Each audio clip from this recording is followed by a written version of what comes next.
Okay, we're on. The Rivergrove Water District meeting, board meeting to order, 7:30 on the 26th of January 2015, actually 7:32. First item is public comments. No public here to make comments, so we will move on to the, you want to do minutes or you want to do insurance first, DJ? It's up to you. If there's a lot of changes, if people... Let's go ahead and just do the insurance first. Okay. While Ron's here. And you're welcome to stay with us if you'd like. Okay. Well, it's all right. I'll probably skedaddle and get down to my office. Yeah. So, okay. So, you should have a document in your pack, looks like that, which is kind of a insurance summary form. This is a condensed version of a report that DJ and I went over about a month ago. So I'm Ron Cutter with Brown & Brown Northwest. We're the insurance agent record for Rivergrove Water District just as of a few months ago. So brand new to working with the district. I work with a lot of public entities, school districts, cities, counties, and special districts. So we're Brown & Brown Northwest today. We were acquired by Brown & Brown in July of 2013. Prior to that, we were Beecher Carlson. And prior to that, we were JBL&K. So I've been at the firm since '99. So been in the same chair, but the name's changed a few times. So if you go to a page that looks like that, we'll kind of look at your premiums. This is a special districts premium rate comparison. So special districts is your property liability insurance carrier. Special districts is a risk pool. Technically, they're not an insurance company, but it's technically a form of self-insurance. But you guys are members of the special districts and have been for a long time. So this tells you, basically your premiums last year were just over 11,137, and this year they went to 12,061, or an increase of about 8.3%. Most of that was as a result of a change of exposure where we added some values on the property side of $600,000. So the rate basically stayed the same, but the values went up. And I should know, DJ, off the top of my head, I don't remember what that $600,000 represented. Was it? Oh, it was, well, I should too, but it was the new wells and stuff like that. Okay. They were supposed to have been added last year, but they didn't get added. Okay, so... Huh? So it's a good thing nothing happened. So they're on there this year. If you go kind of down in this box here where it says loss ratio, your 5-year loss ratio with special districts is 173%. So, that's really not good. What special districts looks for is a 50% loss ratio or less, is what they like to see. It's not like you have a lot of claims, you have one big claim. And so, since we're public record, I'm not going to go into a lot of detail there, but I think you probably know it's of that claim, and so that's really what's causing your loss ratio to be pretty significant. One thing I didn't find in that coverage, are you aware that part of our district could be impacted by the sudden dam failure of Scoggins Dam? Because we cover Rivergrove, and it could also affect properties in River Run 1, 2, and 3. Do you have the map? Do you have the map? Have you seen the map? No, but we're going to talk about flood coverage here in a second. No, it's not flood. It is sudden dam failure. It's separate from flood. It's sudden dam failure of Scoggins Dam. Okay. Because I was told at a meeting that they didn't think that even flood insurance would cover you for the debris flow. And they're talking about a 12-foot debris flow in Rivergrove. And the study was stopped at the Rivergrove, and it doesn't mean that there wouldn't be 12 feet of debris flow in the River Run 1, 2, and 3 area. Okay. Well, that's something for me to follow up on. I appreciate you bringing that up. I will... I mean, the real question, though, is damage to our property. Right? Yeah. So you want to make sure it's covered. So my assumption would have been that you don't currently have flood coverage, but if you did have flood coverage, that would kick in. Again, with special districts being a risk pool, they're not an insurance company, their coverages are generally more broad than what a traditional insurance company would be. So I will follow up with that with the underwriter. The issue really is our distribution lines, and we're not declaring our distribution lines. Because they're underground. Then fire hydrants. Yeah. fire hydrants. And we don't have lines. those covered. But I have seen And the like- map, Sherry. Not a lot of our property isn't at risk. Well, they're planning on expanding the dam so it can change significantly. Okay. Well, I guess, the option would be to schedule, those items, and then, your values go up and you're paying more premium. I know, having asked them if there was any emergency recovery, debris flow, and damage liability fund, they said no, nothing. Okay. Well, I'll research that and get back to DJ. Yeah, I mean, I think the only property that could get, other than distribution lines and fire hydrants, that could get anywhere close is maybe the old gate.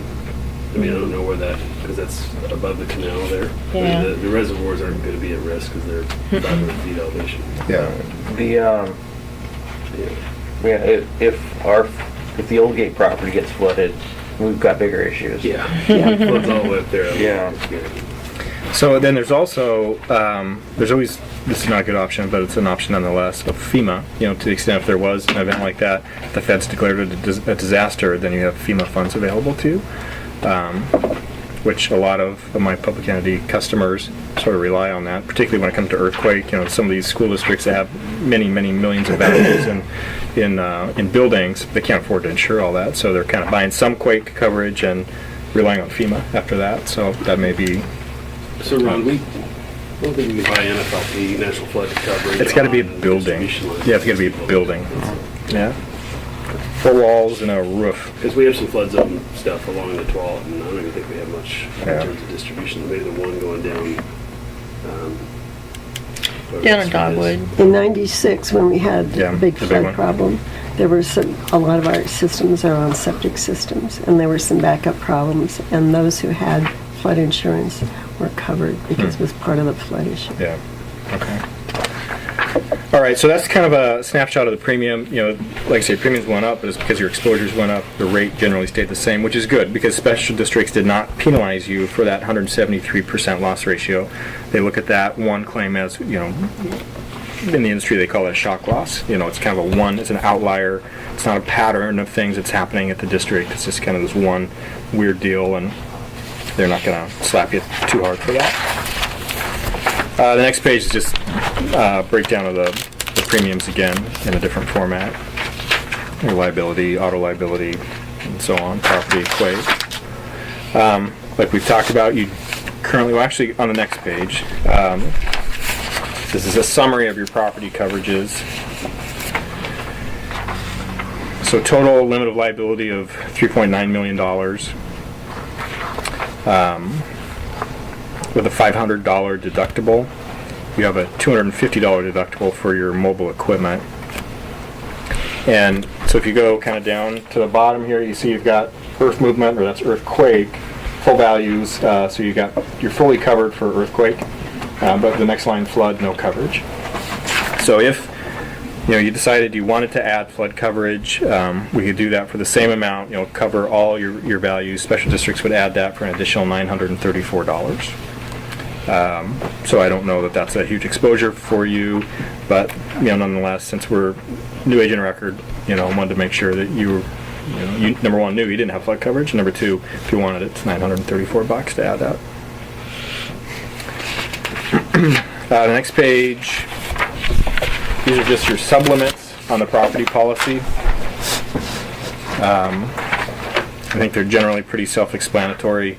Fine arts of $250,000. So if somebody donated a calendars. Yeah. Actually, did have a school district that they got donated some Persian rugs that were incredibly valuable, which I didn't know a Persian rug could be so expensive. But Oh, yeah. they had these rugs that were thousands of dollars. So anyway, Especially for like 100 years old, too. yeah, so I don't know. For a rug to be that expensive for me, it better be a flying carpet, not just something you put on your floor and walk on. So anyway, I think those are all fairly self-explanatory there. And then the next page we have your statement of values, or your property schedule, with the various locations listed. And So I have a question on our schedule, Ron. And I mean, this is something we should probably backtrace. We've got our telemetry system, our SCADA system, and some other EVP type equipment listed as mobile equipment rather than EVP. I think we probably have broader coverage on the EVP side.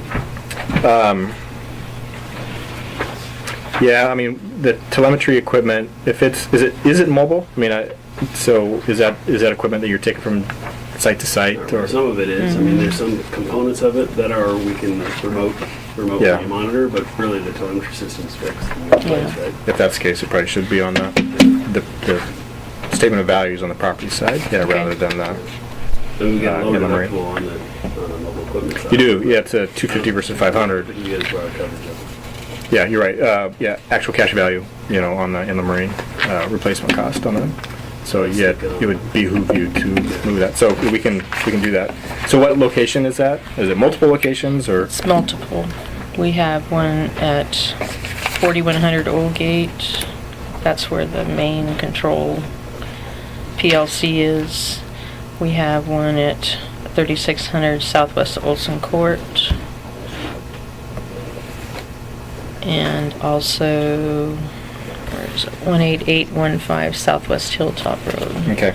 So we've got it scheduled for $19,000. Should we just kind of split that up, say, $6,000 each location, or what would be a reasonable way to do that? You think? I think it needs a little more, don't you? I think it's not enough where we had it, but I'm especially thinking. the new coordination Yeah. system. So you might need to just, you and Rick might need to put your heads together. Yeah, I'll get. Get back from. Yeah. So what I'll do is, at the end of this meeting, I'll go back and shoot you an email of Okay. things that are kind of I'm going to do and what you're going to do, and Yeah, because I'm not sure the telemetry system would be actually even part of the generators. That should be covered. That might have been some of the stuff we added in, so I'll double check on that. Yeah, it's a permanent part of the building there too, isn't it? Yeah, And most of that stuff is. yeah, I'll double check on that. okay. So then the next page is your inland marine or mobile equipment. So we'll be removing that telemetry equipment from there to the other schedule. Yeah. And then your equipment breakdown coverage, this is boiler machinery coverage. That's kind of an old insurance term, but really it's equipment breakdown. The example I always use here, it's a coverage that dovetails with your property coverage that you need. They had a district that they had several computers that were networked together, and there was an off-premises lightning strike. So off-premises came down the line, power surge, fried the computers. That was a loss on the equipment breakdown policy rather than the property policy. If that lightning strike is on premises, hits the building, fries the computers, it's the property policy. So you need them both. So that's what this covers. And then your crime coverage on page 10. This is primarily, think of theft of money. And mostly what I see, unfortunately, is the top line there, public employee dishonesty. So it's, no offense, DJ, but it's usually what we see with governmental entities is, some type of public employee dishonesty or embezzlement situation. Westland, City of Westland's customer of mine at $1.4 million there a number of years ago. So that's kind of the big one. You have a $250,000 limit. So these other lines, forgery, alteration, theft, disappearance, destruction, and computer fraud, that would be someone other than an employee that's somehow stealing cash or forging checks or hacking into computer systems. But probably 10 to 1. When we see a crime loss, it's employee dishonesty as opposed to those other. So $250,000 limit, $1,000 deductible. We did get some higher limit options. If you wanted that limit to go from $250,000 to $500,000, it would be an additional $374 in premium. So crime, comparatively, is inexpensive coverage. And I don't think that you're necessarily underinsured at $250,000. Good controls, and the board is really involved in the finances, day-to-day stuff. But I also don't want to be in a situation where you had a big claim, and then you're calling me saying, "Could we have more coverage?" Yeah, you could have. So It's a standard comment by our auditor. That yeah, you should have more. Yeah. So, So yeah, for 500,000 it'd be an additional 374. For 750,000 it'd be an additional 479. So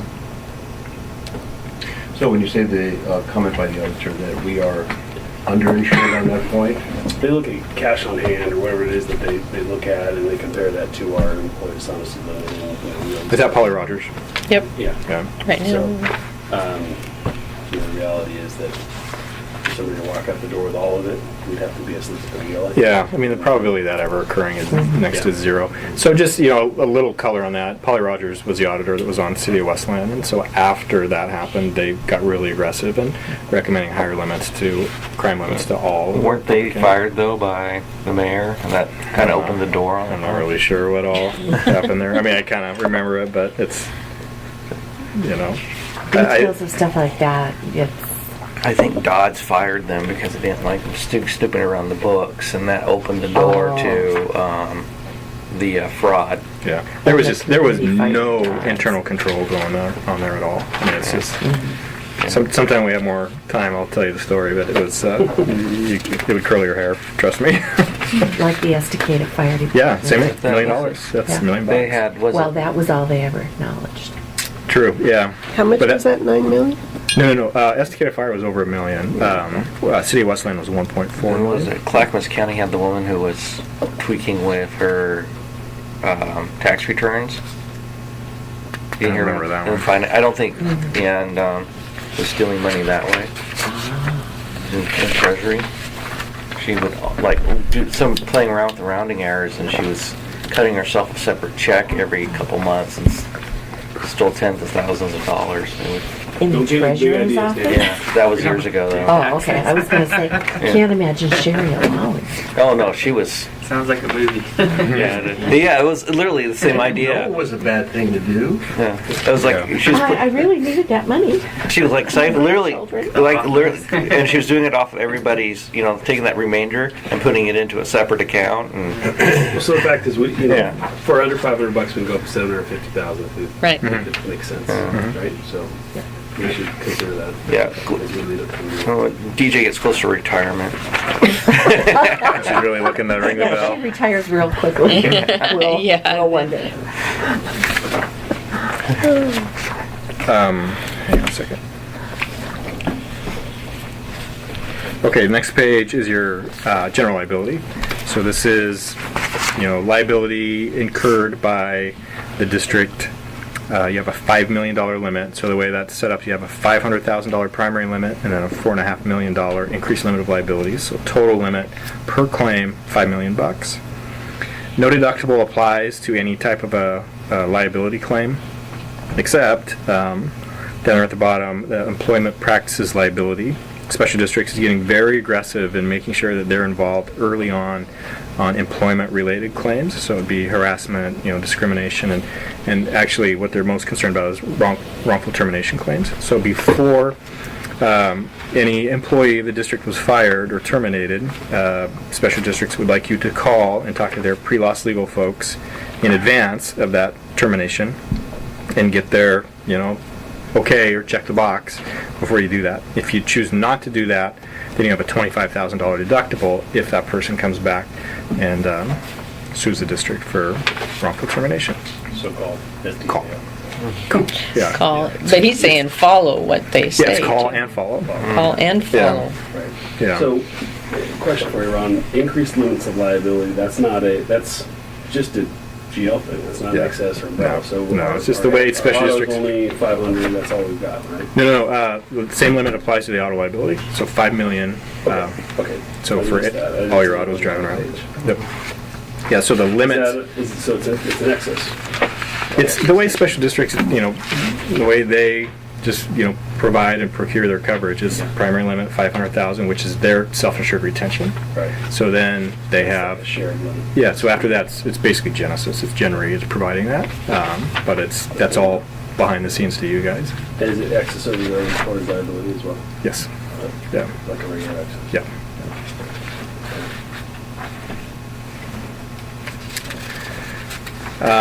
And then the next page is the auto, and like we were just saying there, the liability limits follow the general liability. So you have $5 million per occurrence. Any one auto liability claim, $5 million worth of coverage, and then the two vehicles, the 2006 Chevy and the 12 Ford, with $100 and $500 comp collision deductibles.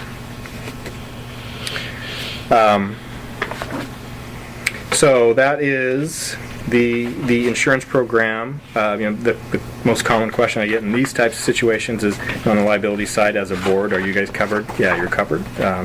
If you're in the course and scope of your activities with the district, then special districts coverage is going to provide you. So if you get outside of what you're supposed to be doing, then that's when you're kind of in danger of not having coverage. As long What's as the public officials loss occurrence for that component? Oh, you mean for the district? Well, for SDAO. For us. Yeah. For special districts, it's pretty minimal. Where they're seeing their claims is, it's, as you can tell with this deductible, it's employment. Yeah. It's huge. It's been huge for them. So I think they're getting their arms around that with this deductible structure. It has been in place for a while, so not quite to that extent, $25,000, but it's been there for a while. So they're getting their arms around it, but that's hands down their biggest exposure. There's still districts out there that just curl your hair what they're doing. I mean, it's crazy. So anyway, yeah, make the call. It saves you $25,000. So this is the property liability. The work comp comes up in July, so we'll start talking to DJ about that probably about March, and that'll renew in June. So we're just kind of on a 6-month work comp. 6 months later, property liability, then work comp. So back and forth. Or with safe. Right. That's right. Yeah. Because of another claim, we went to safe. Yeah, I mean, you could be in the special districts program for your work comp. Frankly, I would recommend you stay with safe. If nothing else, Yeah. the dividend they give you, they're giving you 30% of your premium back. So, Yeah. and special districts isn't. So you might as well take advantage of that. I know it's not a huge budget item for you guys, but it's that's the most economical thing to do, I think. Any other questions? Okay. So All right.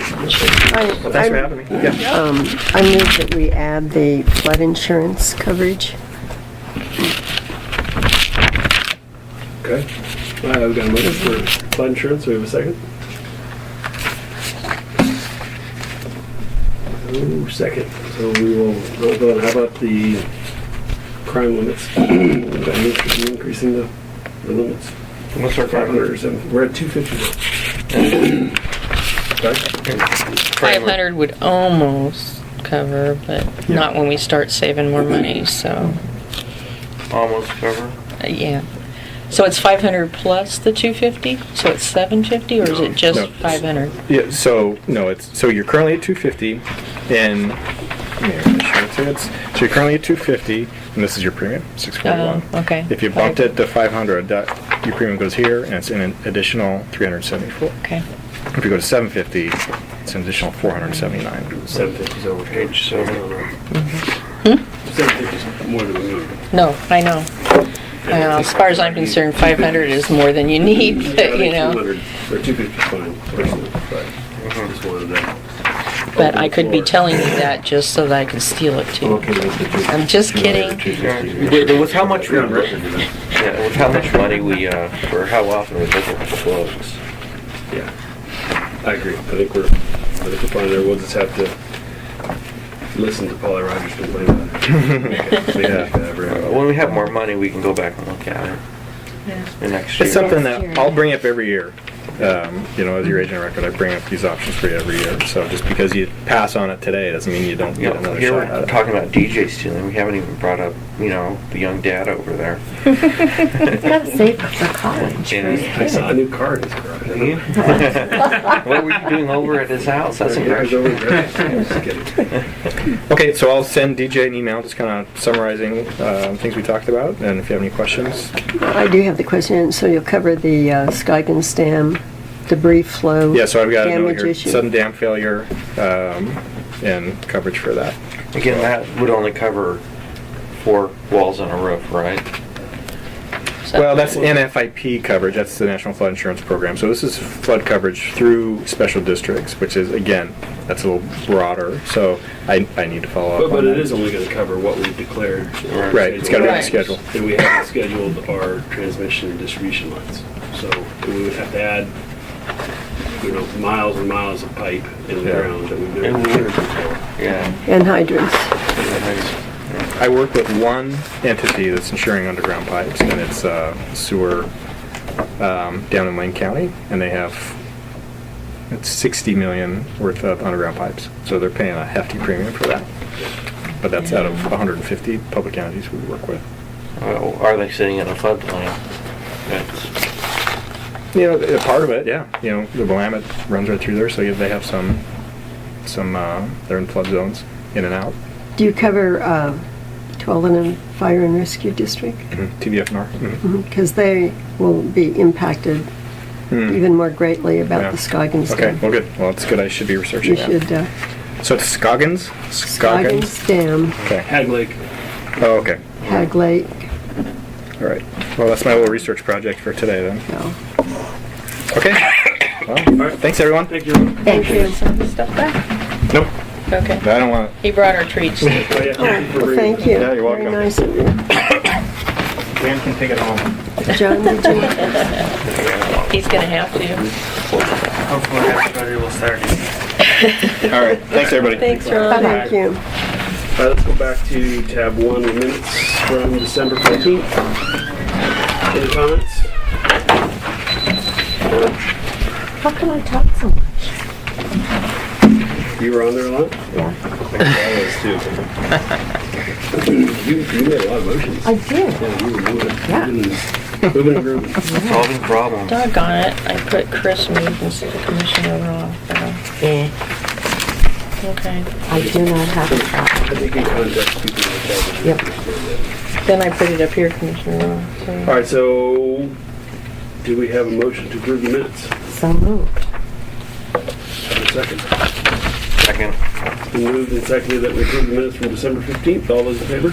Aye. Let's go to tab 3.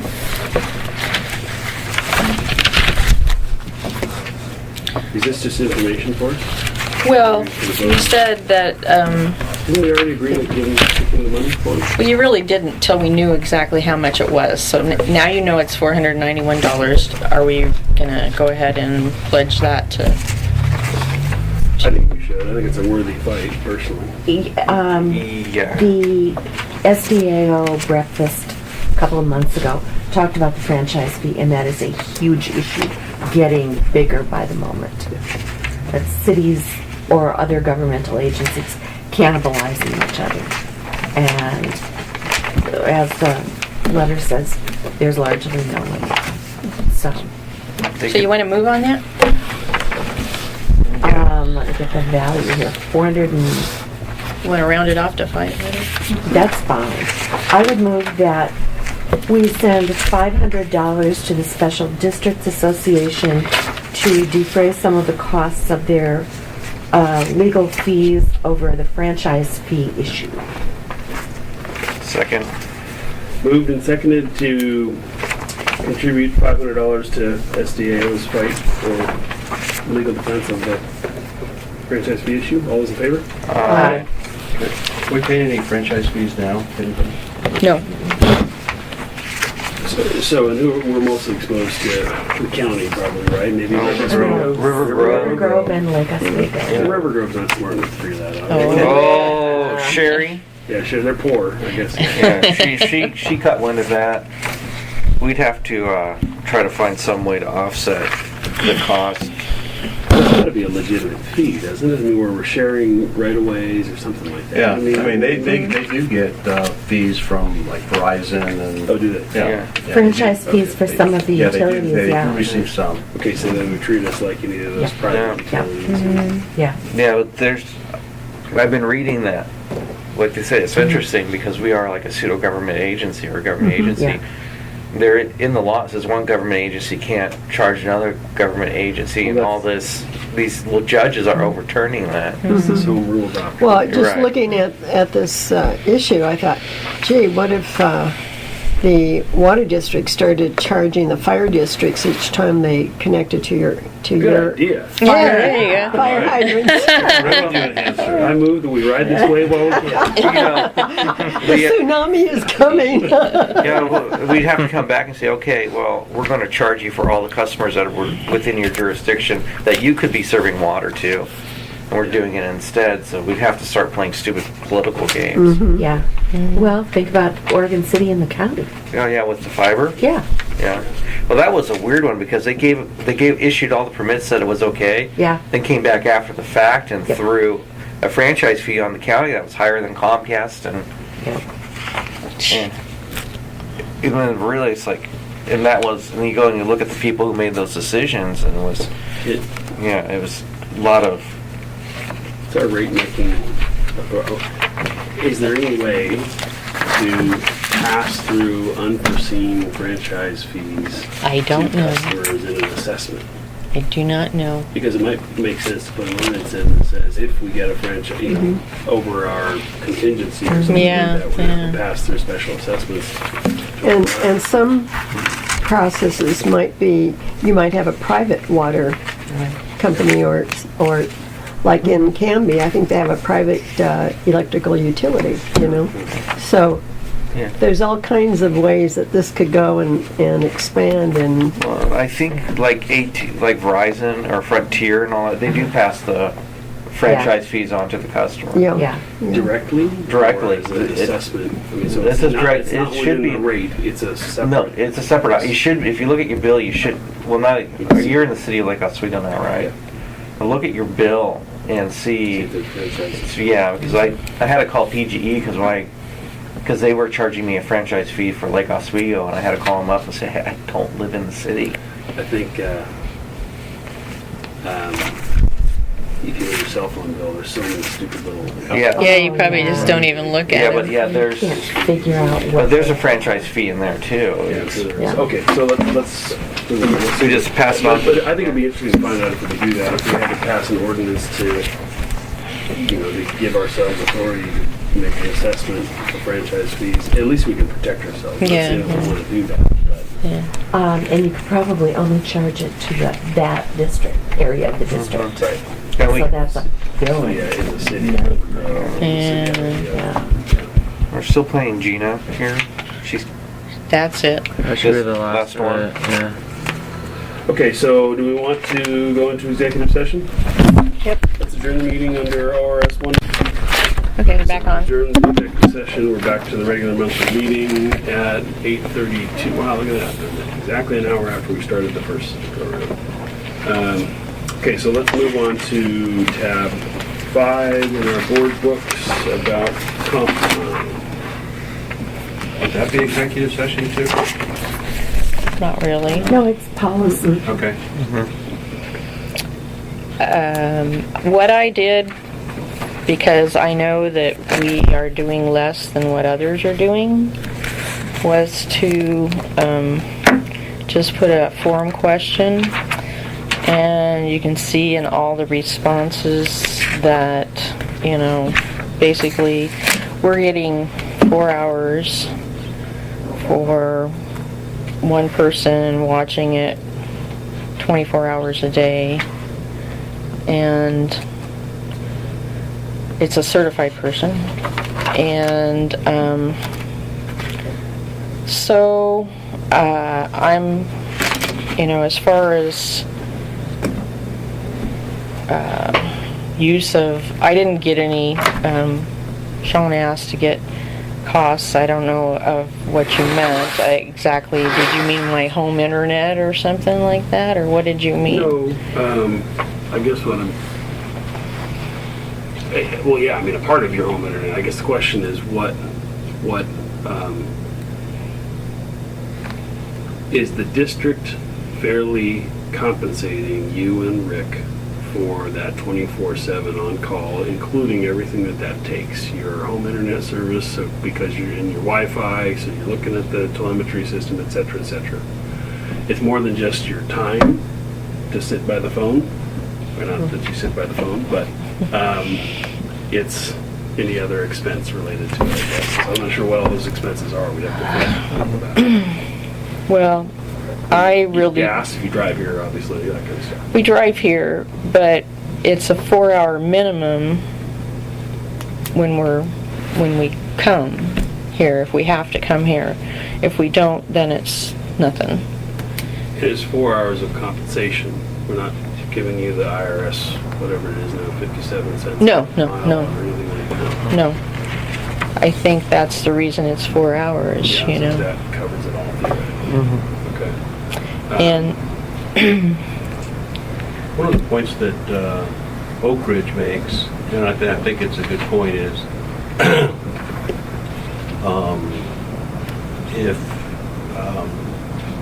if an employee is restricted in any way, then they need to be compensated. So my wife and 2 of my daughters are ER nurses, so they're first responders.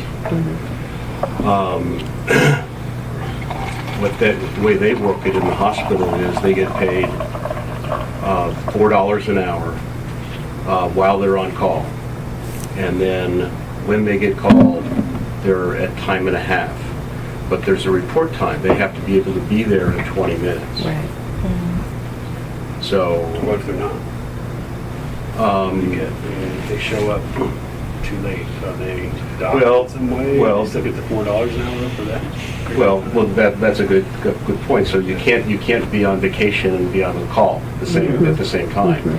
I know some docks are limited to a certain radius of travel. Right. You have to be within 1 hour Right. of the hospital. Right, and you can't be, it's like, you can't be having your cocktails, you can't, Right. you have to be able to report Yep. for work. So that's the issue. And once again, size is our biggest limitation. We're not a union shop, right?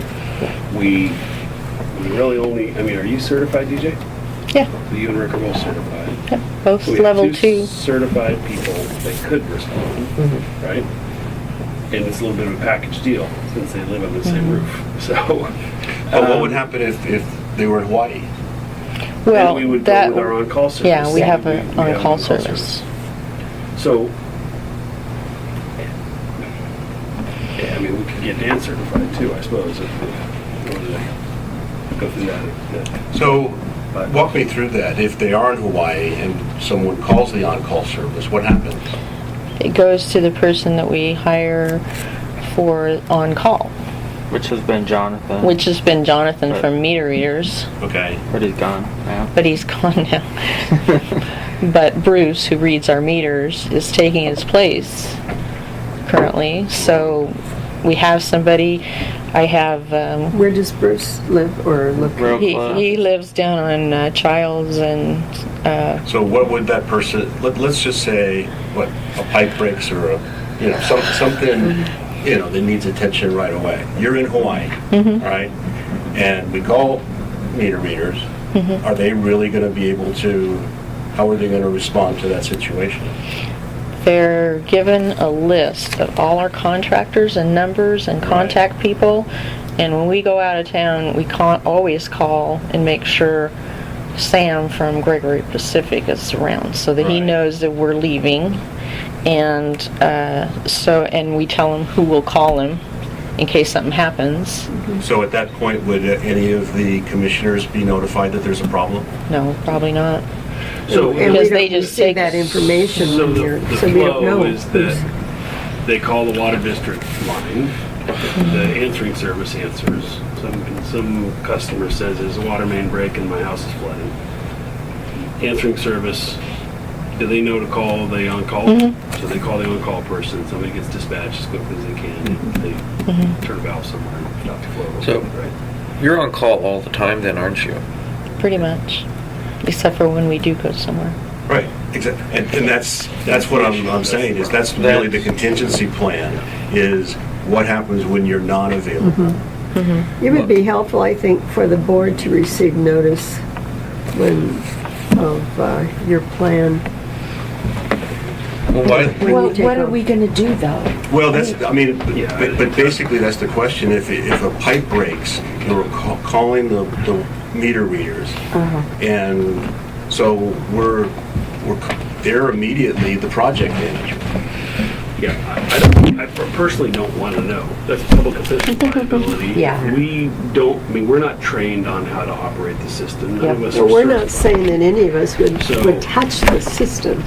This is the operations manual, and this is all the people, and we actually have a couple people from OAW, plus Matt Steidler from Raleigh Water is another person, that if they have, but that shows, and we give them that when we leave. I mean, well, we give it to them all the time, so they know who are, and Jim, also MSA is on there, as they can contact them.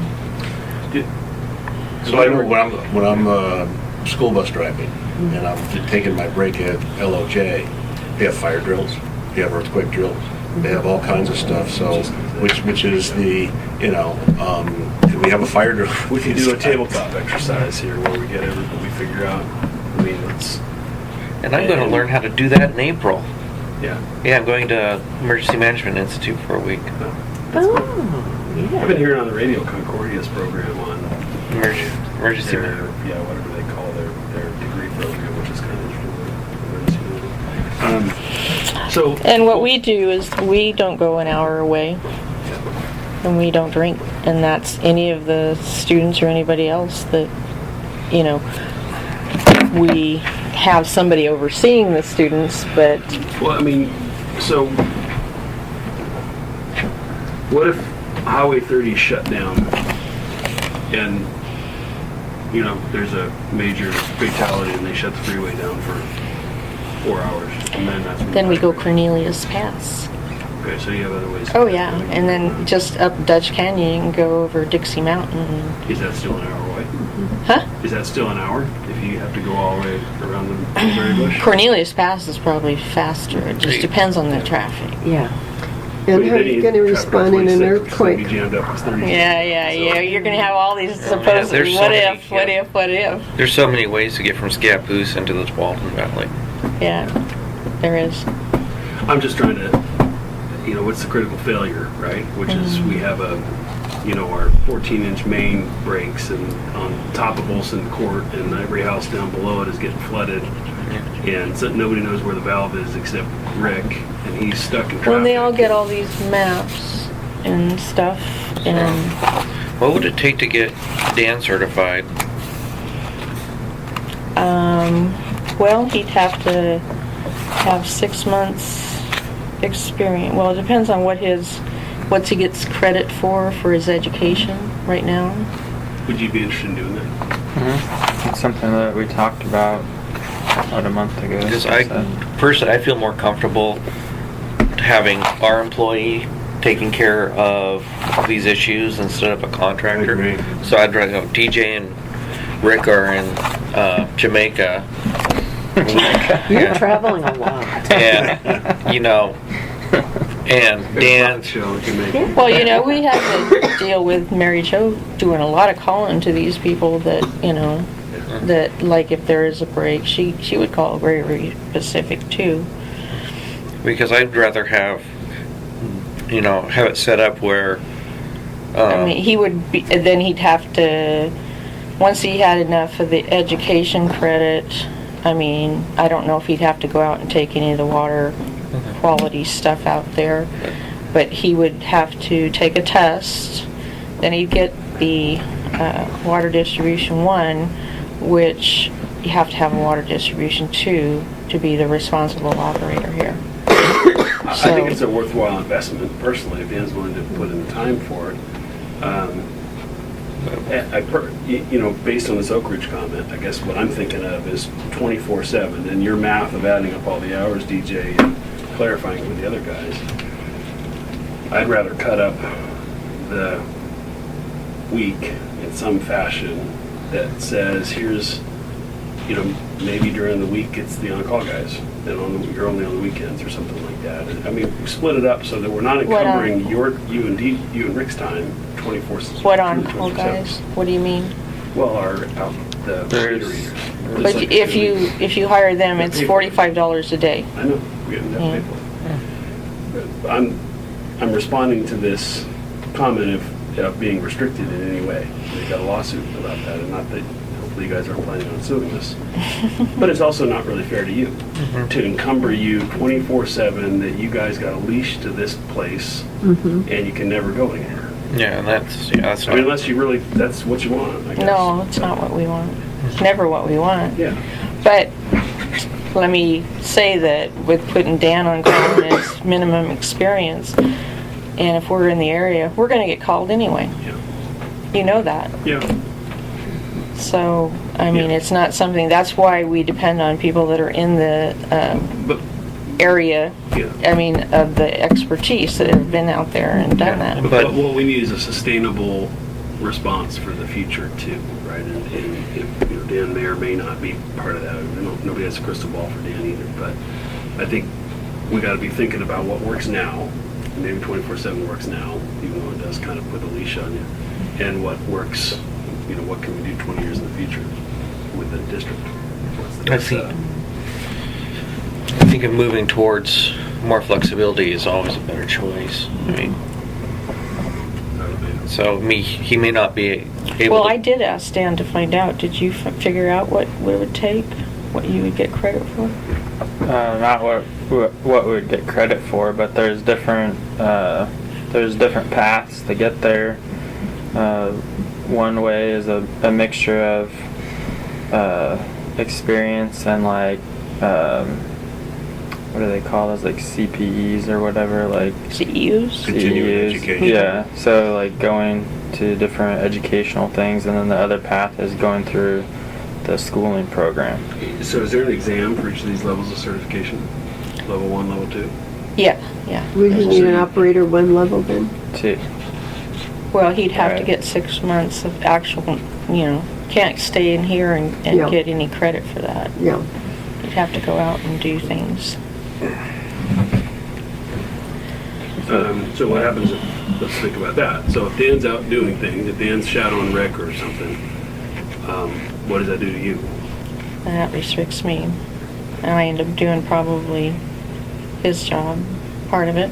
If we did it 1 day a week or something like that, would it, or 2 half days a week or something like that? Would that, could we engineer it in such a way that we do it when the phones are quiet, when people aren't usually coming and paying their I can bills? send them out on shut-offs. That might be a good. When you say 6 months, do you mean is 6 months, or is there a specific number of hours that are required? Well, it's- full-time 6 months. Yeah. It actually states in their what are the ordinances that regulate that, says that's your designated job. So we're never gonna get there unless we, Right. yeah. Right. Yeah. Just 1 day a week. Yeah, That doesn't get you to 6 months very quickly. Okay.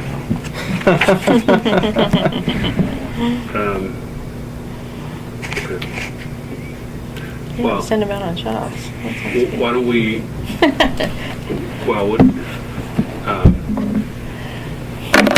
can we ask you to come up with a plan to do this or is that too much to still throw on you? I'm trying to figure out what's reasonable. Yeah, I guess the first question is, do we need a third level, operator 2 certification to run? Well, eventually you will, when I'm gone. Yeah. So if we need that, then, and then the next question is, do we want to change the way we're doing on call? So question 1, do we need a third operator? Question 2, do we want to change the way the comp time and the on-call structure works? And depending on the answer to those 2 questions, we might, send Dan to school, get a plan on how he can get out in the field with Rick a little bit, something like that. And if the answer to the first one is, no, we don't need a third operator, and the answer to the second one is we're just fine with the comp system the way it is, comp time, then I guess there's no point in sending it in out there. Yeah, on the comp time, I personally like the way that I see my wife getting it down at the hospital. So I'm going to suggest that we consider that something like $3 an hour, time and a half when call. You've got to be here within whatever the window is, 2 hours or 3 hours, and that it's not comp time; it's paid, and goes in the paycheck, and we don't have to deal with it in the future. Because you get somebody who accrues a ton of comp time, then when they retire, you have a big bill. Right. I mean, it's something, if you're on, because after you've done it, it's over. So let's just pay for it as part of payroll.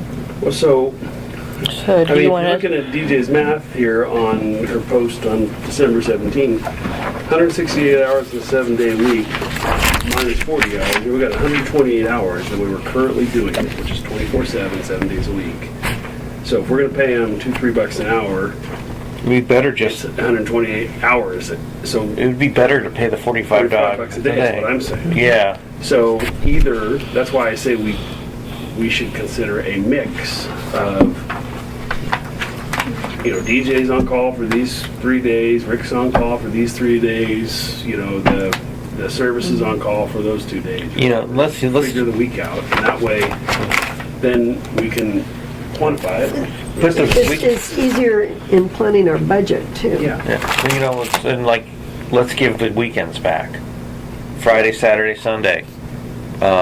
We pay the $45 an hour or $45 a day. Something like that. Yeah. That way, so if we can Right. engineer a system like that, it takes the pressure off on trying to get Dan certified, I guess is my point. So then we may not need a third certification, at least not right away. Yeah, I'd like to Still work. something to aspire to. I would like to work that way, so we have a long-term plan.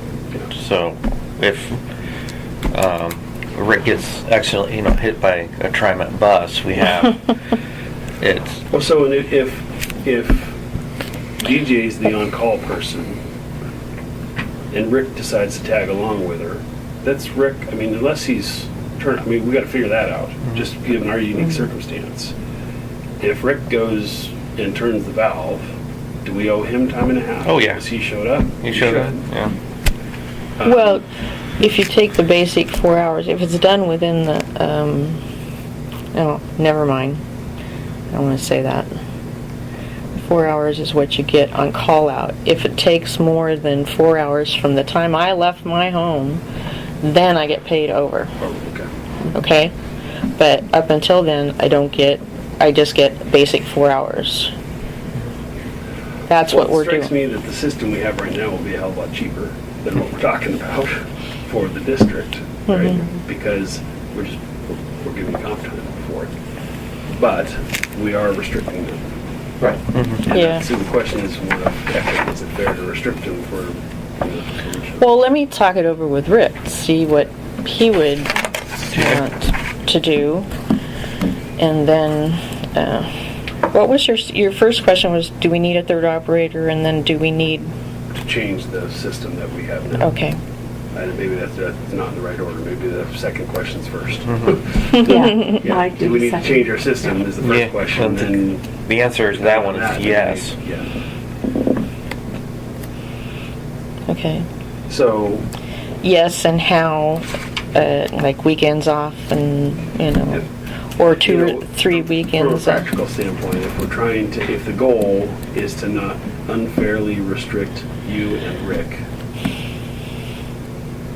then if we have you on call, isn't Rick kind of restricted? Yeah, anyway? yeah. And vice versa, when Rick And it depends on the people, we get a call and say the main is leaking, we come out thinking it's the main in the street, it's leaking out of their meter box. But that's the calls we get, so we both come, because if we're needing to shut off valves, get in contact, How often does that happen? once a month or so. Really? Where do you have to come in from Scappoose? It's off hours. Well, I don't know. It may be once every 2 It months. fluctuates just depending on We have, what's yeah. going on. Yeah. Yeah, in the summer, meters blow out all the time. We can have them go, one day and then the next, they blow out because they're being... Okay, well, I will, So, I think the idea, the conceptual change, I think this is what we've all talked about, is to do a mix of having DJ on call for a period, having Rick on call for a period, and then using the meter readers service for a period. Spread Well, the week out. let's try it for, say, 6 months and see what you think, and then if you need to adapt that, then we can. Which is the main thing, does it work? and I thought I went to the last meeting, but the group that shares equipment and stuff, I thought of bringing this situation, because not only do they share equipment, but if they have something that's only the certain people can run it, they share people too. So I thought of bringing that up to them. So That's the Washington County Co-op. not the shared service agreement, the emergency one. No, it's Washington County Co-op where you can borrow equipment and So just point of information, if we were paying $3 an hour, right, for, that's 16 hours times $3 is $48. And it's so- $45 to have the on-call assistant per day, right? So it's about the same. It just means that we're gonna, in a 7-day week, we're gonna pay 45 times 7 or 48 times 7, right? And that our cost is gonna go up by that much.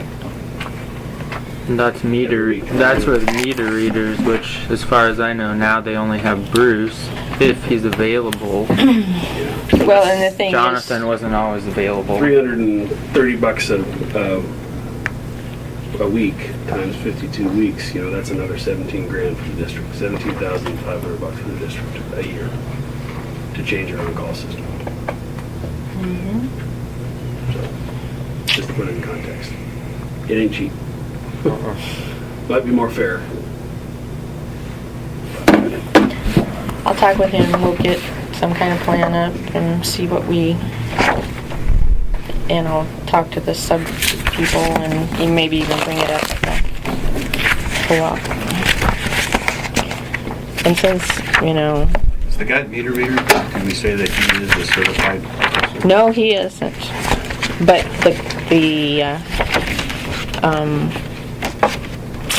their boss is. So as long as you can report to somebody that has Doing the same apply here. You're his boss, you're Yeah. certified. it. Yeah. But if he can't report to her because she's In Hawaii or something. Yeah, I guess that's true.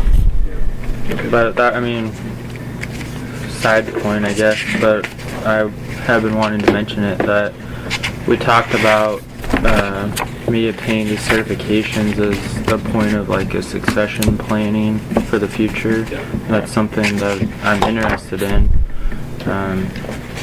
Obviously, the more time that you plan ahead, the better. Yeah. That's what I'm thinking, honestly. Along that line, as far as trying to carve out some time, that was, I know it was on the list somewhere, taking a look at something like lockbox service or, something that if you could find a way to carve that out, right, to free up. it takes that function off of your plate and would free up some time. Right. So that's all. That's So all. you can get that, I think, to the point where they can handle all the money and then give you files that flow right into your computer system. And these are all things that, like, if the path is carved out, because I've been here for over a year now, and I was kind of wanting to set goals for myself for the future, so that I'm working towards something here, and anything like that frees up. If I was working towards certification, I had to be out of the office. Anything that could free me up But we could explore those things more as they become more relevant, I think. It's sort of a separate issue, I think, but maybe we should, again, I'd like to see a plan for how that might work. Going to classes, how, is that paid time during classes, or are you doing it on your time, or are we paying for the expense of it? I'd like to see some sort of plan associated with how that might work. And, because I think everybody shares the same interest in succession planning and figuring out the future. We just got to. And the certification, it seems like it's a key mile, touch point. There is a question I want to bring up while everybody's here, because we do have to figure out what backflow testing is going to happen. And do we want to go with an intern? I've been talking to the people. Do we want to go try it again? That's one certification he can get right away if he goes to backflow testing. But I don't think it should be put on besides his, you're just stretching the three. Well, that puts stress on you. Yeah. So, I guess that's the question. Can we fit in? If we do it, can we find quiet times in the office here where we can go out and work? Dan can go out and do backflow tests once he's trained up on how to do it. Or not. If it's just, we just can't find the time because every minute there is sitting here, stuff's happening, then I guess we have to consider hiring another person to do it. Well, that's why I wanted to find out if something like the lockbox. I don't like the idea of a lockbox. I know you don't like it, but I don't think it would work with our billing. I'd like to find out that it doesn't make any sense, rather than we like it or we don't like it. Yeah. Lockbox is one example, but I think maybe we ought to be just thinking ahead of what things can we do to free your time too, not just Dan, but free up time. That if we use technology, use systems, use outside vendors, what can we do that'll free up a little bit of time, and then maybe we can engineer backflow testing as part of a long-term certification process or something like that. But so I think the first question is, do we have time currently based on a reasonable expectation of what was happening last summer and the summers before that? If the answer is no, just not any extra time, then what can we do to try to free up time is the next question. And if the answer is there's nothing we can reasonably do to free up time, then I think the last conclusion is we've got to hire an intern, right? But we need to go through the first two questions first. Can we free up enough time to do it? Can we use out, other creative solutions, whatever they are, lockbox or something else? And if that doesn't work, then we conclusion is get an intern. Lockbox is technology, so I'll remove lockbox and I'll just substitute technology. Yeah, right.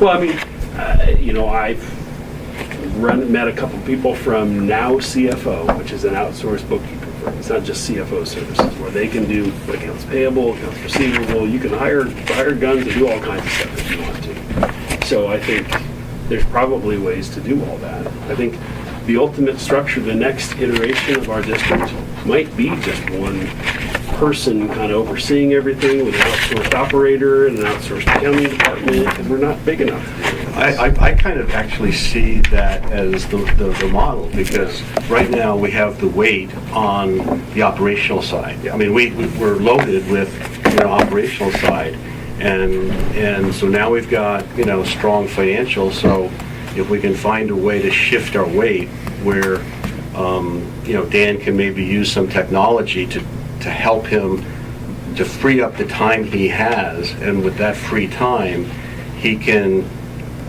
improve his credentials on the operational side.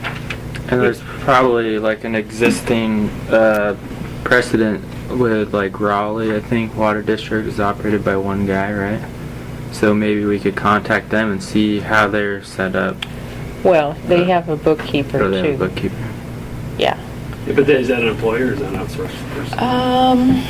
Because Raleigh? also I Lake think it's employee. Lake Grove. I think it's just the one guy there. I think. It sounds like Lake Grove, Caitlin is their only employee, and then they have temp service office workers, and they outsource. My personal opinion is that everything is a viable option, but we need to, put them into a plan that's going to work for us. And so, we're open-minded, I think, as a board about what could be a long-term structure and solution. We Yeah. just need to have a plan Just and, explore explore some options. different Do some benchmarking. efficiencies and operations Well- and then see what you think.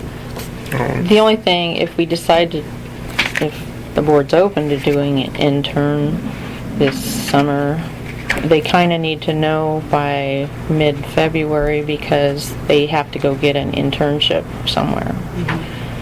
So, or end of February, one of the two. And if the board supported an intern, how would you feel about that?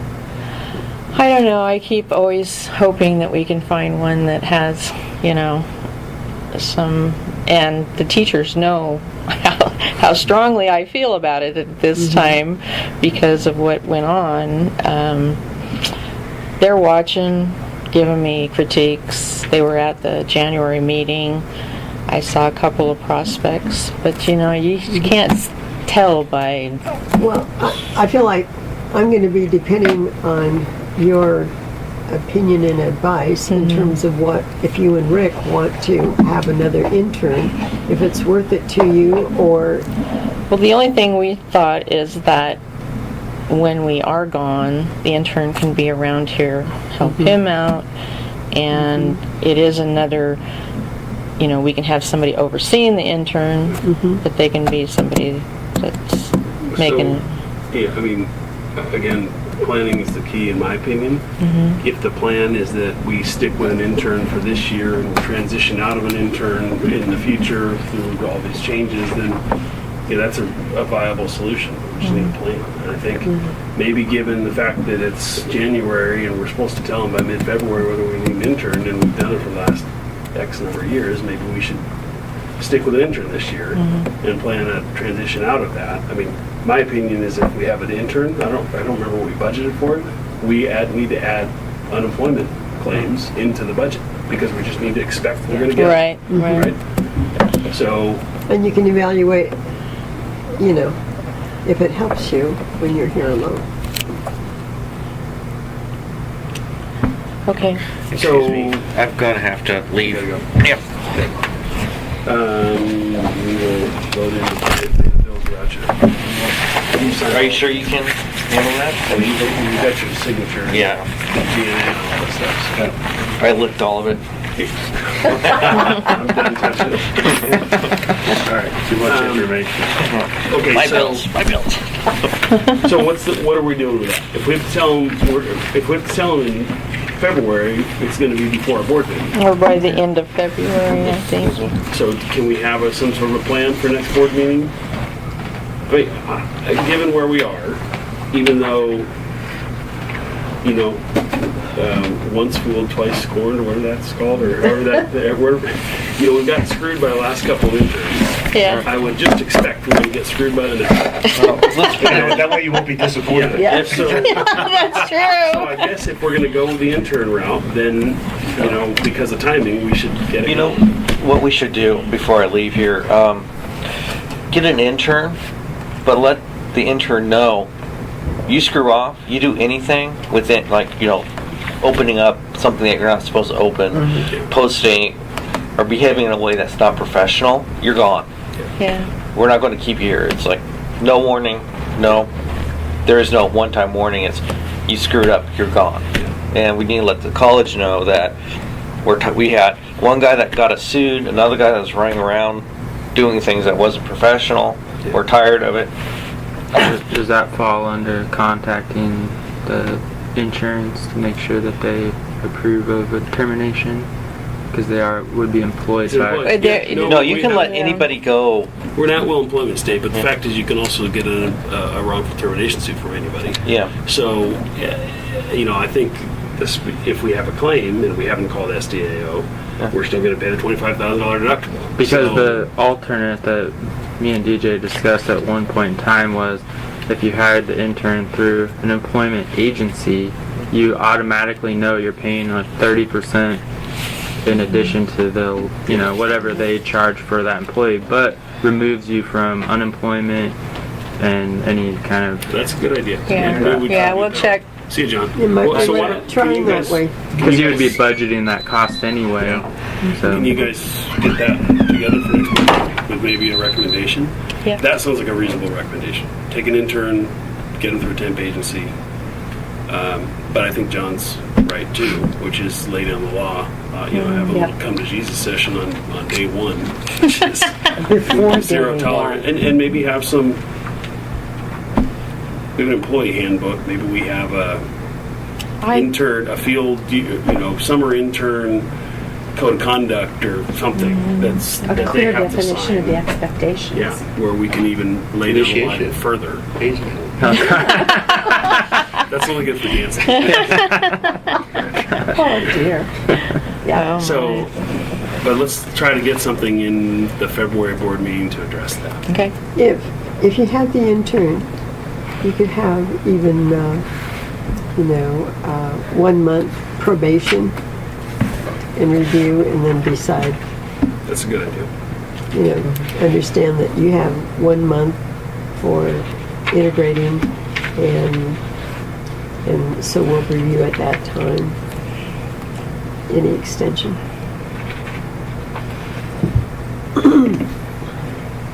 The thing is they work Thursdays and Fridays through the spring because that goes with their classes, and then they start full time. I mean, that's what we've been doing after spring break. So I could probably say 1 month into the spring break. I mean, the summer break would be the best. All right. Okay, so I think we are. Do we have any update on the source water grant? Just what I put in back in the thing as, if you read it, it's just basically I'm meeting with the lady from DEQ to figure out the best way to get addresses for the 2-year time of travel and 5. And Clackamas River water providers, they have a brochure and everything, and they said I could use it with just changing it to Rivergrove for the funding of the inspection, if you do an inspection and pump out. The one thing that they've changed this year is that it has to be a licensed inspector with DEQ that does the inspection.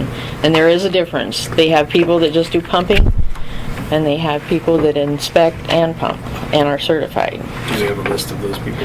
I'm going to ask her because Because if we I think there is a list at DEQ somewhere on their site. Well, if we start sending stuff out and just change the name to Rivergrove Water District, we got to be ready for the next. I step. know, It's I not know, always best I know. And then we got to know, here's a list of certified inspectors, Yeah. pump people that you can use. Yeah, I'm pretty So- sure they have a list somewhere on DEQ, and I'll find out. And then what happens when, is that at the customer's expense, if they decide to do that? Inspect They it, decide, pump yeah, it's at their expense, and then they can apply for a rebate. Now, what they suggested at Columbia River, and I've got to find out if it's okay, is that instead of sending them a $100 check, maybe we can put a $100 credit on their water bill it? And that's all funded through the grant. through the grant. So I just got to find out from, why can't I think of her name? Janet, from the granting committee, how to do that. Yeah. And they're going to have 2 Septic 101 workshops in April for the Clackamas River water, and they just suggested maybe we do ours in the fall. That's it. Okay. Did we decide if we're supposed to be like tracking our time now with this? I haven't called Janet to see if that's Was that on the something. list of acceptable thing? Was I there a don't list know. in the grant that said we'll pay for these certain types of things? I think Yeah. there was. Yeah. And if it's staff time associated with the program, then absolutely, yes, we should be tracking it. We should cost code it separately so that we can say, here's all the hours when we want to get our grant reimbursement. So let's double check that, and if Okay. it is, then we probably need to create a cost code for source water, whatever time, whatever we want to call it. Okay. That's the only thing I have on the grant. Okay. Yeah, okay. Is part of that 2-year time of travel across the county line? I don't know. I'll look at the map. Probably. I would guess Yeah. I'm gonna have to take off pretty soon here. We still have a Mine- farm, don't we? Mine will be really Right, fast. yeah. Have what? And in We'd have terms of corn. monitoring Yeah, we got their payout, is it Hard easier deadline for on you I have to look at it, Chris. I'm not sure. based on a, I don't think it does. or is Over it the county easier Try to line. wrap this up Okay. here pretty quick anyway. to send a one-time, $100 bill or whatever it is, I used to have, in terms of somebody your must have took time? it when up there. The credit would be faster and easier, but, It seemed like if you just send a check one time, right, if it, I mean, It's- yeah, and if the, less time on your part. yeah, if the, I mean, the credit is just an entry, and then it would be like an adjustment that DJ would probably sign off on. The check is a check that we would print, and then has to be signed by DJ and a board member, so, the difference in time is probably negligible, I would think, but, so, maybe customers would probably rather have the money to reimburse their cost. They might, feels and a little it may different. not even be feasible with the grant Yeah, program. especially You might if have to it's show. probably easier for them to monitor Yeah. that that's been done. Yeah. Actually, yeah, the check is probably better. Let's more try to catch as traceable. much of Bill's time here as we can and move on to the financial report. So Dan, can you give us a quick run through the financial report? I think we've all reviewed the documents and signed them. Yeah, okay. So, apologies to Bill that I wasn't available Friday. Sorry to hear about your rental. Yeah. Yeah, sorry. So, sorry about that. And, basically, in section 6, everything was reconciling.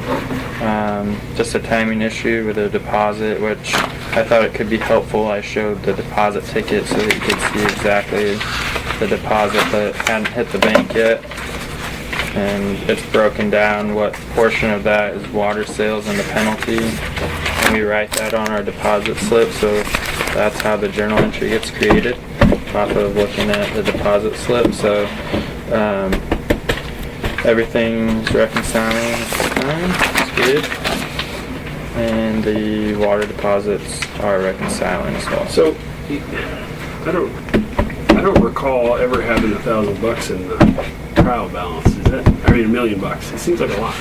Okay, so what that is Yeah, I thought so too. I okay, saw that, I'm like, wow. How does that? so if you look at the date range, Yeah. okay, it goes back to March 1st, 2013, which is the last date that so when everything was going all crazy and we're having to investigate how far back till it was working right, that's when it was. So in between that time, there was a bunch of things that were mismatching, and I've tried to since choose like a date, like if I just chose like January 1st or something, then it's not reconciling, and I don't know why you can't choose a further date, but that is the date that I had found at the time that everything reconciles back to. And I do want to find out, if there's, if there was a date further, because the numbers are just going to keep getting bigger. It But seems like if you've, well, I know, but it seems like if you've reconciled it now, that the next one should be able to bring it back to now. Have you tried that? I have tried it. Can you get help with somebody on QuickBooks or? I could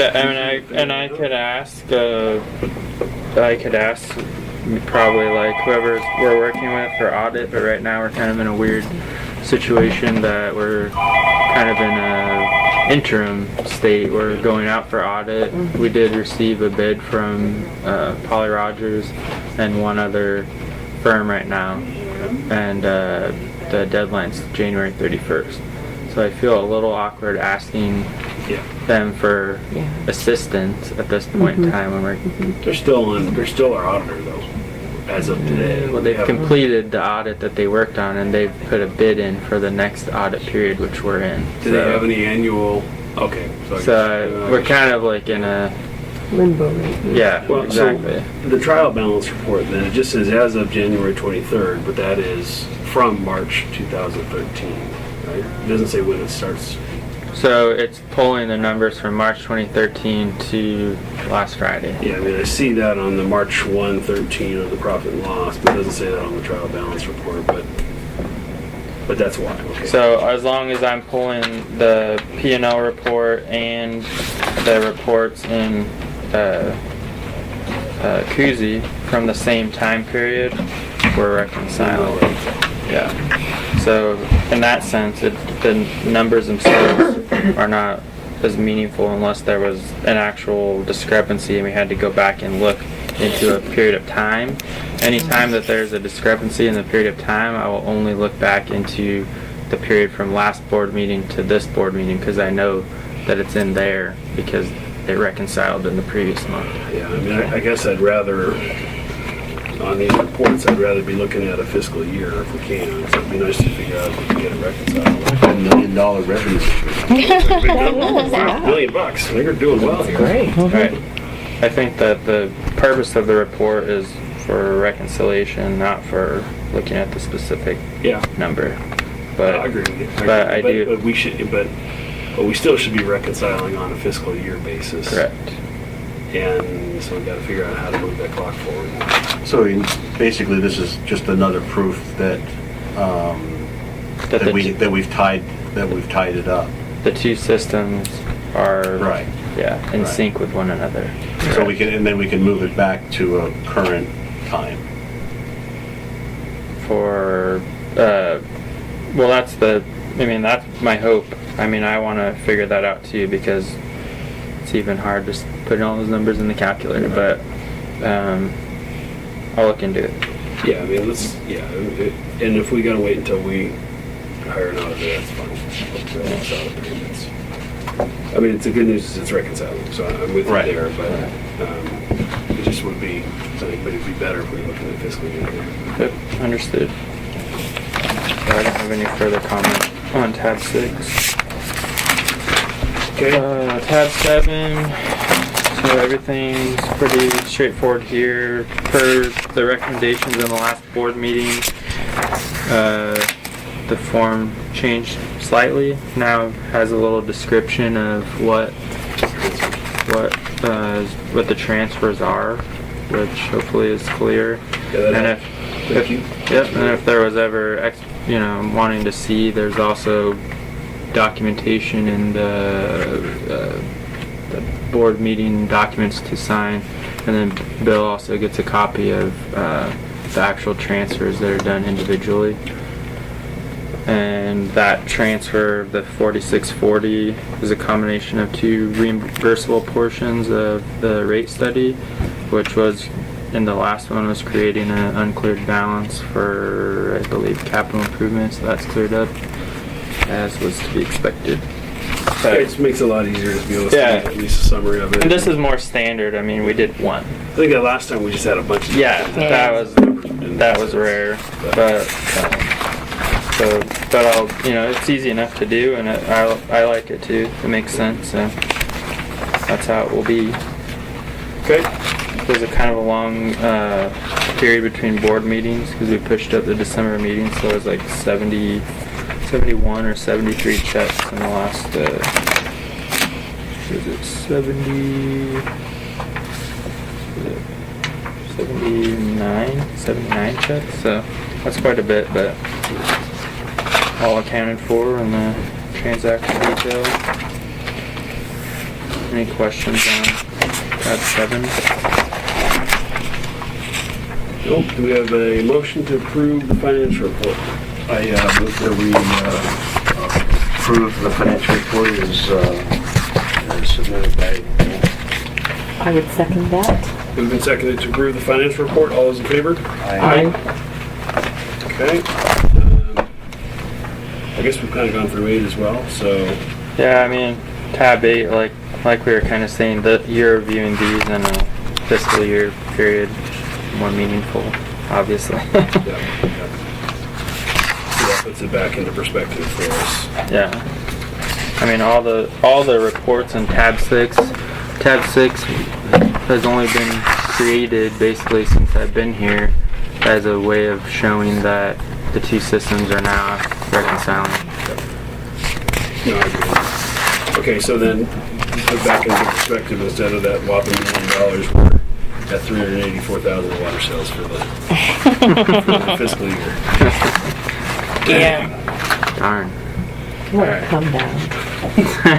All right, so that is the bank statements. Any questions there? Motion to pay the bills. I move that we pay the bills. Second? Moved and seconded that we pay the bills. All those in favor? Aye. Aye. Great. Got that done. Thank you, Bill, for sticking that Gotta out. go. See ya. Okay, bye-bye. Pump reads, anything exciting there, DJ? Nope, you're No. going down. Water's flowing. And then district reporting, anything we didn't cover? Just on the rate increase, you had that one question, if the amount was in there that would increase the contingency, and yeah, it is with 15%, but if you do 11%, and are we gonna do it? We're starting budget, well, we started putting it together, we had fun with that. I guess that's up to the budget committee to make a recommendation to the board, right? Well, no, not really, because you gotta put the budget together first. They're gonna be asking you for guidance, For what?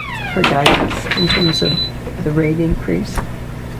Well, I hate to say it, but I think if you want to follow the plan, she has 15%. You know, it's not gonna set well with Peter on the. I know. You know, he didn't want to be, what do you call it? Support it last year. He needed more time to think about it. And we need to really talk to him and explain, this is why we're doing it, this is what we're doing. And I know you didn't like it last year, but When's the opportunity to do that during the budget process? I mean, assuming Peter's still on the budget committee? yes, he is still on the budget. I wonder if I should. Should we invite him to a board meeting and have discussion with him? Do we That send him a or- copy of the rate study? Also, I would give him a copy of the rate study. I think copy of the rate study to all the budget committee members. Yeah. Because Peter will read it. Yes. He will, yeah. Yes, he will. And we could show them that we've been transferring every billing period. We've been transferring 15% right to capital improvement. It's going. I mean, I That's what think it's Peter going was for. also vocal about not having, I mean, I don't think he used the words operating contingency, but about our, expenses being pretty much what our revenue Revenue, was. Right? yeah. He was concerned about that Yeah, issue. So yeah. I think showing an operating contingency to him and a plan for that will make sense. Yes. And obviously we have to raise rates to get there. Yeah. Yeah, but that shows me that his naivety, because every governmental entity has some contingency operating. Yeah, but It's part of he planning. doesn't work with government agencies, and he needs to be educated about it. No, I know, I'm just saying, we're following standard operating procedure. Well, we haven't been, and that's the issue. And I think that's the issue that he brought up, and Bill's brought it up too, which is when you look at the budgeted expenses against the budgeted revenue, you got about a break even, and that's a problem. When something like that. Yeah. So I think that's, well, actually budgeted expenses versus revenue, we're underwater, right? When you're at, we're close to it for the last several years. I don't remember. So I One think- year where you were definitely. Yeah, I think. that, and we're not really following a best practice from a government entity perspective because we're not adequately funding contingency. That's what the rate study says. So we need to. So probably we want to just final out Deb with having her do the final report, and then I'll send it to the budget committee. With Yeah, the give him enough 15%. To Yeah. to digest what it is. Yeah, let's recommend. I think, And we could always do the same thing that we did with this budget. We'd have to put 15% more just straight across to capital improvement. Now, whether or not they pass it, well, I just think. So essentially, the budget mechanism would be increasing our contingency line item, right? That would be part of it. that would be part of it. Yeah, and then- increasing the funding to get there. Yeah, I'd have to ask her how much to go to. Okay. All right. Well, I think that's a good idea. Send Peter and send them all a copy of the final report. Yep. Okay. All All right, I think we have covered it. Anything else? Any non-agenda items? Did you decide if you're gonna be able to make that meeting? I can't make the meeting. I'm sorry. I have to And be in Seattle. were we gonna open Which up to meeting? see if someone else wanted to go? I wanted to go to the SDAO annual meeting in Eugene, and they, for one day, which is Friday the 6th, and a week from this Friday, and DJ graciously signed me up for it, and then I had a conflict come up, and I got to be in Seattle on the same day, so I can't go. So if anybody wants to go, it's paid for now, or at least... It's not paid for, but it's reserved, and It's DJ was registered. uncertain Where's it? if it could be Eugene? reimbursed. Can't remember, some hotel in Eugene. It's probably, it's Hilton that one. one I on think that, Hilton. I think Is it it's the the Hilton, yeah. So, and it's a No, two-day... in Eugene. Eugene, It's a two-day deal. It's Friday and Saturday. I was just going to go down Friday and then come back, not stay down. Because looking at the agenda, there's some good stuff on Saturday, but most of the good stuff was on Friday. I would offer to go. You gonna go? Okay. May 6th. Yeah, no. February. Oh, February. Friday, February 6th. Oh, right, okay. Don't say. And it starts early, so I mean you could miss the first. couple yeah, deals, sometimes but they I have think a registration's like pre-conference 8. meetings too. Okay. Yeah, I think. Yeah. Yeah, there's Thursday pre-conference and you may wanna look at sessions too. Yeah. That I didn't. Again, my intent was to not have to have a hotel room down there and Right. spend the night, so I was going to just drive down, get on the road early on Yeah. Friday, and then come back early. I'm fine with that. But I will be doing the same, driving north instead of driving south. Actually, I'm staying right there Friday night. Yeah, and if you want to stay there, I'm sure the Hilton is booked up, but Yeah, the there's, room reservations are gone. Yeah, in that's what at they the said. 5th might be still available, so. With the I correspondence doubt that I so. said that there's hotels are booked. That's a big hotel too, so they must be. They are full. Well, maybe there's another conference. Yeah. Okay, Thank you. so I'll get it Yeah. changed over to Chris.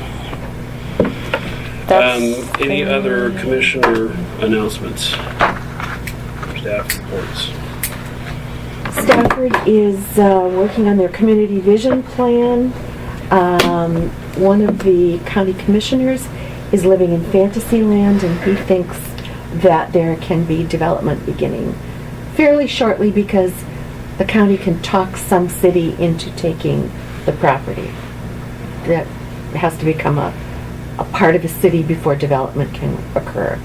It also has to be brought into the UGB and planned, and there's no way that's happening. Yeah, no way. And did anybody notice the new rock garden at where the Christmas trees usually are there in the corner on You know what that SNH's is? property? That is the beginning of the berm, so that you will not see the gravel mining or the soil mining. Really? And they Where am I are, going to get my Christmas tree? I always go down there and get my You go tree. down the street to off Stafford, I'll tell you There- where we go. there I know there's a lot of places. multiple I know, I'm kidding. they are under the assumption that they're going to be able to start soil mining soon, and they got to deal with DEQ and water resources first. I just drove by there over the weekend and I thought, I mean, that's a lot of rock. That's a huge amount of rock. Huge bunch of boulders. I'm thinking But they that's- got to cover that with soil to, I forget what the height is, 10 or 12 feet. Wow, So, interesting. yeah. They're operating as though they're a go. I'm trying to decide if this is worthy of an announcement. I already told you, but well, I told you I might. Yeah, you said you might. I will be starting with a new insurance brokerage, and part of my role will be to build a public entity book of business. To Propel Insurance, I'm moving there. I'm ostensibly a competitor to Ron. So if there is a board action associated with Brown and Brown and hiring them or not hiring them, I will probably recuse myself from vote because I'm really a competitor. Because I don't foresee me trying to pitch my firm's services to the board unless the board is interested in learning more about options. But I don't. So again, I gotta kind of be delicate about how I deal with this. Today's meeting was a renewal discussion, so I don't think there's a whole lot that I should No, back out there of. is. But I'll be a competitor to him with some of our other clientele. So. The disclosure, I think, is appropriate, and I don't know that there needs to be anything more than that. But we'll see as things develop. I mean, Yeah, DJ made. I the mean, if we go decision out for goes within her RFP to- authority, Yeah. to hire the new broker. If we went out to RFP, I probably would back out of any action. Any vote. Yeah. Recuse myself. I think that's entirely appropriate. Yeah. But we Good haven't been. practice. Did you tell them how many responses we've had so far? I did. Yeah, Two. to the auditor. 2 on auditing? Two on auditing so far. Expecting at least one more, but Did you send the beard progression to them? Because they're a wild and crazy guy and they'd like to go hang out with that guy. right. So when you guys were talking, I was thinking about that when you guys were talking about Murray Smith. You know, like keeping that relationship. Because I was thinking, how many other people want to work with us small people? Yeah. That's a real problem. Small districts. Mm-hmm. So, okay. I think that is commissioner reports and non-agenda items. Anything else, DJ? Suggestions for next meeting. We're going to talk about comp time and have a recommendation, hopefully, about what to do there. And if the it- intern. And then we'll talk about the intern and a plan and recommendation there. Maybe get to her a plan and recommendation for certification and training and succession planning. That's an ongoing discussion probably, but we got to start somewhere. So it doesn't have to be February board meeting. We got a lot on the agenda. We could push that to March if we had to. Okay. And then an update on the chlorination claim if we have these discussions. I mean, What was that? The chlorine generation system. Oh, yeah. An Okay. update on that. I guess I do have a commissioner question. I forgot. Did we do anything to water quality change what we're putting in there? Because I have my wife and 3 of her friends in the district all say their hair is going crazy. Really? So- Is it going green? No, just doesn't ever feel clean. Stuff is not rinsing off, and so Jeanette, one of her hairdressers, given her some different. Who's also in the district, and also having hair issues, has given her some different clarifying shampoo that's supposed to clean all the bad stuff off.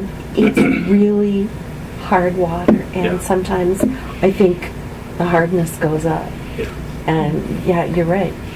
Well, in the winter, because, you don't have the demand, so I think more moves in the summer, and it Yeah. might change, seasonally a little bit too, so. I can tell. That's what I told her. We haven't changed anything that we're doing, so It's you. it's probably. Well, that's. Did you learn that in husband course? The day one of your Never. husbanding course is it's always your fault. Oh, it's my So fault. just Right. as long as you keep that in mind. It sounds like you have your PhD in that. Oh yeah. The only thing I probably show Sherry and Chris, my filing in the last month, I did Yeah, it some looks good. filing that will get things straightened out, as far as I'm concerned. Uh-huh. It's a lot more clear and things are put together where they were kind of spread out before. It's a lot of work. Nice It's job. good. Oh, that's just endless work. Yeah, we had minutes over here and minutes over there and audits somewhere, and now Yeah. they're all together over there. That's But I'll good. show it to you after. And then, like I said, I had the, oh, you got it. Trip. I know, I tripped over it. I'm like, ah. Leg. Alrighty. That's it. Good. Let's adjourn the meeting at 9:37.